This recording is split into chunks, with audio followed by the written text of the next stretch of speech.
জিতেন্দ্র শ্রীদেবী জুটির হিন্দি ছবির সম্পূর্ণ তালিকা।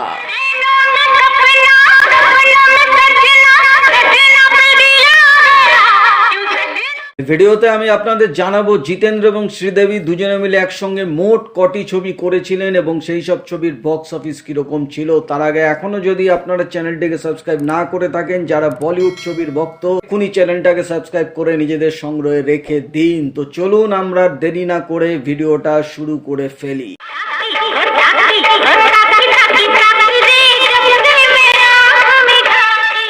জিতেন্দ্র শ্রীদেবীর প্রথম মুক্তিপ্রাপ্ত ছবি ছিল হিম্মতওয়ালা। ছবিটি মুক্তি পেয়েছিল 1983 সালে। বাপ্পি লাহিড়ী ছিলেন এই ছবির সুরকার। ছবির সবকটি গান সুপারহিট হয়েছিল এবং বক্স অফিসে ছবিটি ব্লকবাস্টার হিট করেছিল এবং সেই বছরের হাইয়েস্ট গ্রসিং ফিল্ম ছিল হিম্মতওয়ালা। এর পরের ছবিটি জানি দোস্ত। একই বছর 1983 সালে ছবিটি মুক্তি পেয়েছিল। এই ছবিরও সুরকার বাপ্পি লাহিড়ী ছিলেন। ধর্মেন্দ্র পারভিন বাবিও ছবিতে ছিলেন। বক্স অফিসে জানি দোস্ত হিট করেছিল। পরের ছবি জাস্টিস চৌধুরী। 1983 সালে একই বছরে ছবিটি মুক্তি পায়। এই ছবির সুরকার বাপ্পি লাহিড়ী, সঙ্গে হেমা মালিনী, মৌসুমী চ্যাটার্জিরা ছিলেন। বক্স অফিসে জাস্টিস চৌধুরী সুপার হিট হয়েছিল।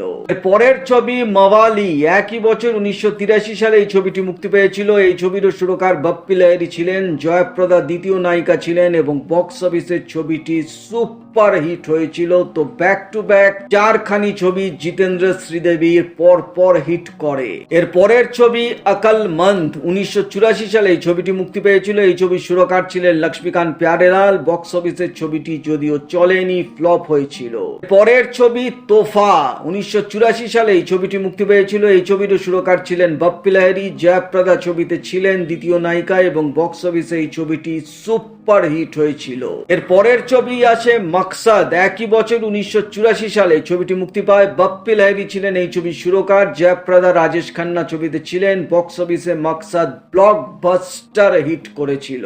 এর পরের ছবি বলিদান। 1985 সালে এই ছবিটি মুক্তি পেয়েছিল। এই ছবির সুরকার ছিলেন বাপ্পি লাহিড়ী, কিন্তু বক্স অফিসে বলিদান চলেনি, ফ্লপ হয়েছিল।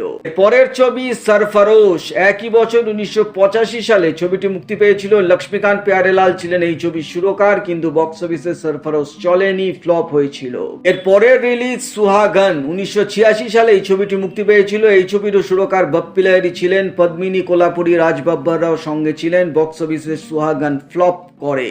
এর পরের ছবি ঘর সংসার। 1986 সালে ছবিটি মুক্তি পেয়েছিল। রাজেশ রোশন এই ছবিটি সুরকার ছিলেন, কিন্তু বক্স অফিসে ছবিটি অ্যাভারেজ ব্যবসা করেছিল। এর পরের ছবি আসে আগ অর শোলা। 1986 সালে ছবিটি মুক্তি পায়। যদিও এই ছবিতে শ্রীদেবী স্পেশাল অ্যাপিয়ারেন্সে ছিলেন। লক্ষ্মীকান্ত প্যারেলাল ছবিতে সুরকার ছিলেন। মন্দাকিনী ছিলেন এই ছবির আরেকজন নায়িকা। বক্স অফিসে ছবিটি চলেনি, ফ্লপ হয়েছিল।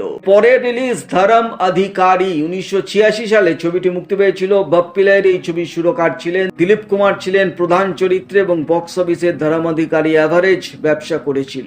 পরের ছবি औलाद। 1987 সালে ছবিটি মুক্তি পেয়েছিল। লক্ষ্মীকান্ত প্যারেলাল ছিলেন এই ছবির সুরকার। জয়প্রদা দ্বিতীয় নায়িকা ছিলেন। ছবিটি বক্স অফিসে হিট করেছিল।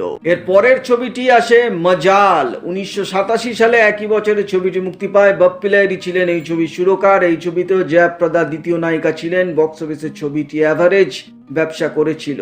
পরের ছবি হিম্মত और মেহনত। 1987 সালে এই ছবিটি মুক্তি পেয়েছিল। বাপ্পি লাহিড়ী এই ছবির সুরকার ছিলেন। বক্স অফিসে ছবিটি হিট করেছিল। এবং এরপর দুজনের শেষ ছবি সোনে পে সুহাগা। 1988 সালে ছবিটি মুক্তি পেয়েছিল। এই ছবির সুরকার ছিলেন বাপ্পি লাহিড়ী। ধর্মেন্দ্র, অনিল কাপুর, পুনম ধিলানরা ছিলেন। বক্স অফিসে ছবিটি অ্যাভারেজ ব্যবসা করেছিল। জিতেন্দ্র এবং শ্রীদেবী দুজনে মিলে একসঙ্গে মোট 17টি ছবি করেছিলেন। তার মধ্যে 2টি ছবি ব্লকবাস্টার হয়েছিল, 3টি ছবি সুপার হিট হয়েছিল, 3খানি ছবি হিট করেছিল, 4টি ছবি অ্যাভারেজ গিয়েছিল এবং 5খানি ছবি ফ্লপ করেছিল।